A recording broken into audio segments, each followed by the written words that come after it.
What are we doing today? We're going to explore sound and learn about vibrations. Grab yourself a funnel, get yourself some water. Now, blow into it again. What the what?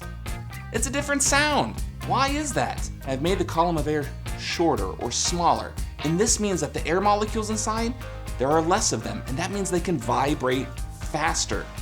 The faster they vibrate, the higher the pitch. The slower they vibrate, the lower the pitch.